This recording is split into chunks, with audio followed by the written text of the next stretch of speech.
It's 8:30. Good morning, I'm Ian Crouch with Hunter News. A truck accident at Taro is causing major delays for motorists heading to Newcastle on the New England Highway. It's understood the semi-trailer was turning left onto the highway near Quarter Sessions Road just before 7:15. It appears to have cut the corner, causing the trailer to topple over. Motorist Jack Page says the prime mover ended up in the middle of the road and the trailer is overturned into a drain. Yeah, one lane's blocked now and, mate, it's just a mess. They're going to have to block the other lane to pull the trailer back on the wheel. They try to drag it out, it's going to lay over on its side. Roads and Maritime Services says motorists wanting to go to Newcastle should use the M1 motorway and Newcastle Link Road. Two teenage boys have a date in court after an allegedly stolen car crashed at Blacksmiths last night.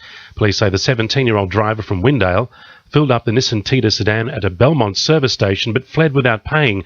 Three witnesses saw the car being driven erratically before it crashed into another car on the Pacific Highway near Barley Street around midnight.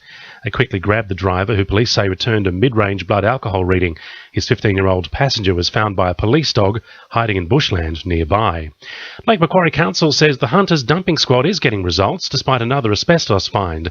A large amount of the dangerous material was dumped in bushland at Cooranbong.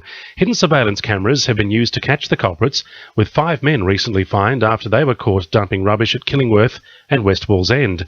Council Sustainability Manager Alice Howe says the costs of taking rubbish to the tip can't be blamed for the spike in illegal dumping. There are a range of free solutions for people, particularly the bulk curbside collections that occur twice a year in the city of Lake Macquarie, and other options that are affordable for people through their domestic waste management charge. Other concerns that we've heard relate to the public health and environmental harm that these illegal dumping incidents can create.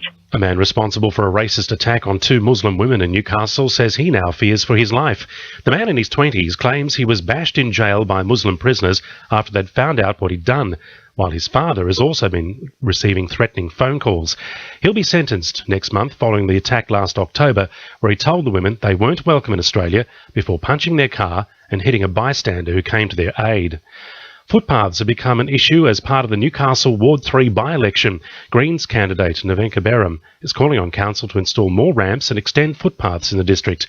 She says there may have to be a rate rise to cover the upgrade. Rather than selling off, we probably do need to have some rate rise to support those needs that the community are asking for. In the door knocking that I've been doing too, and that the community are asking for these sort of things. It's the simple things like the footpaths and things. That's what they are talking about, that they want. Lake Macquarie Council has come under fire after suggesting Swansea's second boat ramp should be closed. Council is due to begin renovations on Swansea's northern boat ramp and has suggested replacing the southern ramp with a fishing platform. Swansea MP Gary Edwards says the ramp is necessary for increasing tourism. The southern boat ramp, about 100 metres south of the northern one, was to be done away with, and they were going to build a platform out over the lake for people to fish from.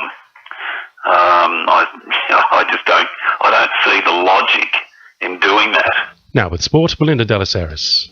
Cast-off Jets striker Joel Griffiths has vowed to put his issues with coach Phil Stubbins aside and play for Newcastle if selected for Friday's showdown with Brisbane.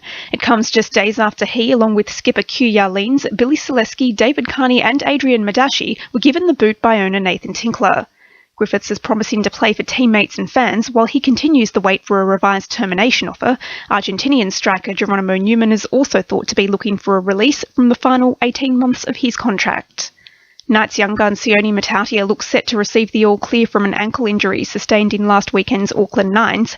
He'll undergo precautionary scans today, but appears a sure bet to feature in next month's season opener against the Warriors and could be back in training as soon as next week. And Maitland's Steve Thornton will step out on the big stage today as he kickstarts his campaign for the 2015 Golf Croquet World Championships in New Zealand.